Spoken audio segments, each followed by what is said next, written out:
वळूयात पुढच्या बातमीकडे। लोकसभा पीठासीन अध्यक्षांवर पेपर भिरकावल्याच्या प्रकरणी एक महत्त्वाची अपडेट समोर येते। प्रशांत पडोळेंचा सत्कार करणार असल्याचं नाना पटोले म्हणालेत। खासदारांनी पेपर भिरकावले, मी असतो तर वेगळंच काही केलं असतं।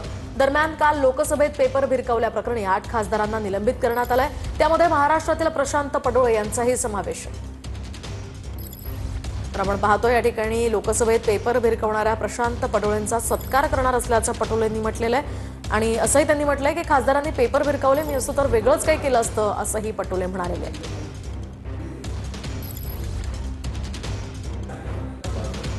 तर सध्याची महत्त्वाची अपडेट या ठिकाणी पाहतोय आपण। या प्रकरणी लोकसभा पीठासीन अध्यक्षांवर पेपर भिरकावल्या प्रकरणी आपण प्रशांत पडोळेंचा सत्कार करणार असल्याचं पटोले म्हणाले।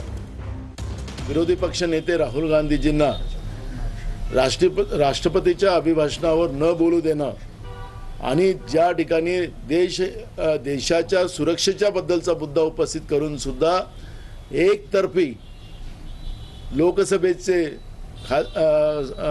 अध्यक्ष ज्या पद्धतीने भूमिका घेत होते आणि त्याचा विरोध करून आमच्या खासदारांनी त्यांच्यावर भिरकवलं का, मी राहिलो होतो वेगळं केलं असतं। आता त्याला आमचा खासदार नवीन आहे, नाही तर मी तर वेगळं केलं असतं। जाऊन त्यांच्या काय करू शकतो मग सगळ्याला माहिती आहे महाराष्ट्राच्या जनतेला। आणि म्हणून मी आपल्याला सांगतो की आमच्या खासदाराचा मी सत्कार करेल।